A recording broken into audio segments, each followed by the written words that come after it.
Berserk's influence is something that I'm positive most enjoyers of the dark fantasy genre are aware of, with many popular franchises taking inspiration from it, the Dark Souls series being a clear example of this. But its influence is spread vastly among other anime and manga, even outside of just dark fantasy series. Now, there are many series that are close to Berserk by nature, and I can really go on about a bunch of them. But in terms of being similar to Berserk, there's one manga that gets recommended the most among others, and this manga is Claymore.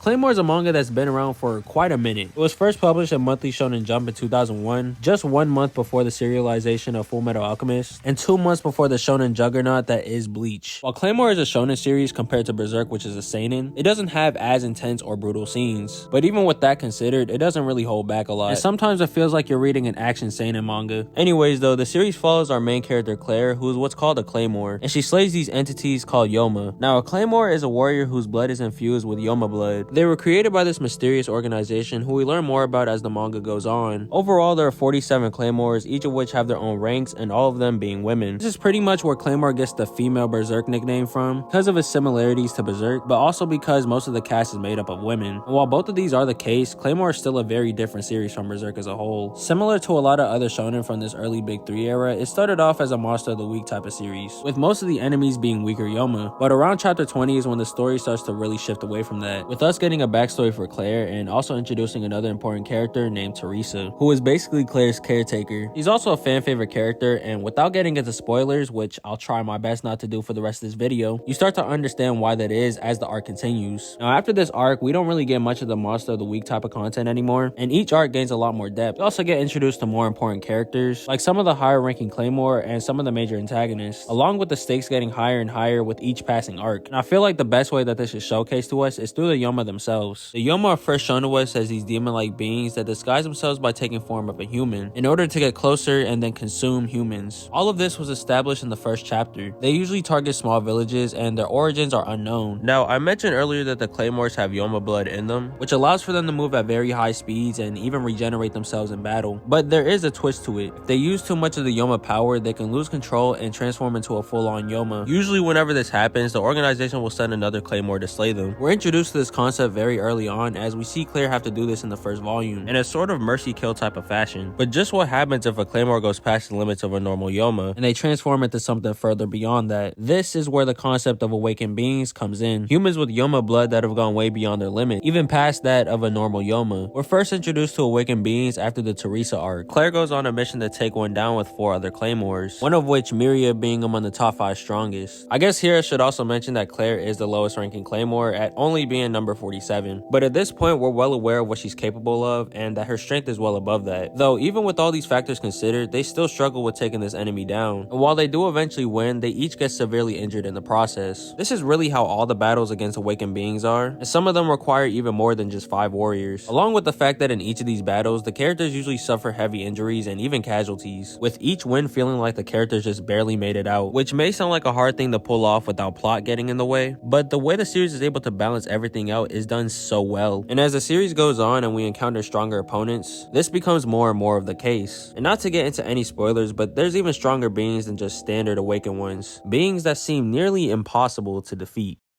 And this is why I love Claymore's battles. Aside from already looking good on the page and some of the panels you can really feel the intensity, it always feels like the characters are going up against an opponent that's in a completely different playing field. And it's really only through a bunch of different strategies and of course their numbers that they're actually able to win these battles. At the end of the day, the fights in Claymore are all about survival, and these aspects make it feel different than a lot of other shonen from around that time, making it feel more similar to a seinen manga like Berserk. Even with its tone, it feels a lot more serious, with its art having a lot of dark shading and also being very light on the comedy. Moving on though, Claymore has a pretty solid cast of characters. I really like some of the other reoccurring Claymores, like Miria for example, who I mentioned earlier. She's one of the higher ranked Claymores, and she's also one of the first people to really acknowledge Claire's strength, and later on the two seem pretty equal to each other. I also really like Helen. She's sort of like the comedic effect out of the bunch, which for a series with very little humor, she's pretty entertaining to see. Plus she basically has stretchy Luffy powers, so that's also pretty cool. You've got other important characters like Deneve and Galadia, and of course Teresa, who I mentioned earlier. earlier. Then there's Rocky, who's the main male character. He starts off as just some kid that follows Claire around after she saved his village from a Yoma, but later on into the story he undergoes a lot of growth, and by the time we get to the final arc, he's able to hold his own despite not having any Yoma blood. And last but not least, I of course have to talk about the main character herself, Claire. She starts off as this quiet and cold character, but as things go on she gets a lot more depth and becomes a lot more interesting. Her struggle and not trying to go overboard with her Yoma powers I think was really well written. I also think the foreshadowing done with her character was handled really well, and plus the cherry on top is she's just a straight up badass, and I think overall she's just a very solid protagonist. Speaking of badass though, the nicknames for some of these characters are straight fire. Basically what I'm referring to is that each Claymore is given their own title by the organization, and they're usually based around their style of fighting. I really like this because it gives us the reader a bit of insight as to what to expect from them in battle, and I must say Norihiro Yagi absolutely cooked when it came to coming up with some of these. You got titles like Teresa of the Faint Smile, God's Eye Galadia, Blood Eye Miyata, Cassandra the Dust Eater. Like, you can't tell me some of these don't go hard. I know I use this 4-letter word a lot, but I'ma say it anyway. These nicknames add so much more aura and make the characters a little more interesting. There's a lot more nicknames that I could really go over, and low-key I could probably do a ranking of each one of them, but y'all basically get the point already. Anyways, another thing that I do want to mention is how the series builds its lore. Over time, as you continue reading, you start to ask more and more questions, like where do the Yoma come from, or what's up with the organization that the Claymores run under. This manga does a great job at maintaining a level of mystery, and for me personally, these questions will keep lingering around my head while reading. Now later on, we do get these questions answered, and a huge plot twist that I won't get into for spoiler reasons, but honestly I will say that it was something that I wasn't expecting, and it was pretty well done. And as for the ending of the series, I know it's a bit controversial as for like most shonen with over 100 chapters. Again, without getting into any spoilers, I personally didn't think it was that bad. Sure, I do wish that the manga explored with a few more things before the ending, but I think specifically for Claire's character, it gives her a very solid conclusion.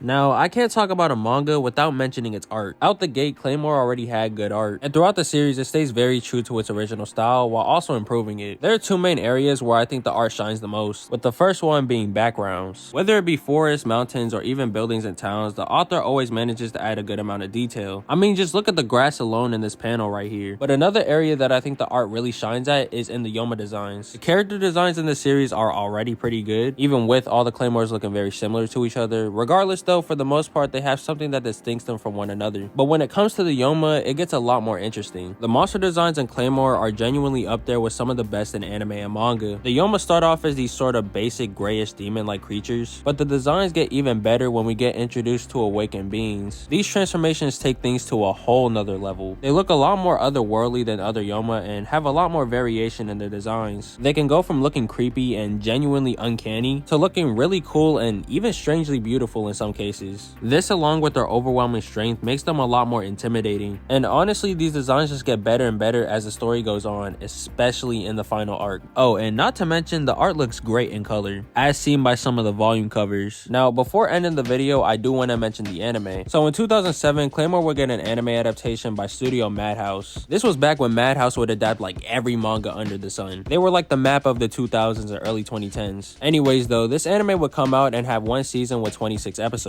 And personally, I haven't watched it, but I am aware that it did have to go in a different direction from the manga in its last few episodes, similar to a lot of the other anime coming out around this time. And unfortunately, it would never receive a second season. Now, I'm not saying it's possible, but it would be cool to see the series get a reboot at some point in the future, and hopefully a good one, because I think the series definitely deserves it. Overall, as a whole, I think Claymore is a great manga. From the action, the art, the characters, there's so much to appreciate about it, as well as the story, which I could have gone even deeper into it. I'm really just scratching the surface, and I could really go into more detail about some of the arcs, the characters, and even some of the battles. I didn't even mention why the Claymores must be women, what becomes of the organization later on, or even the ongoing turf war between the antagonists of the manga, just to name a few things. But hopefully with what I did talk about, it at least piqued your interest in the series if you haven't read it yet. It's a manga that I personally really enjoy, and I'm glad to have finally made a video about it. If you're a fan of Berserk or really just a fan of dark fantasy stuff in general, I'd recommend giving Claymore a try because I think it's definitely worth it.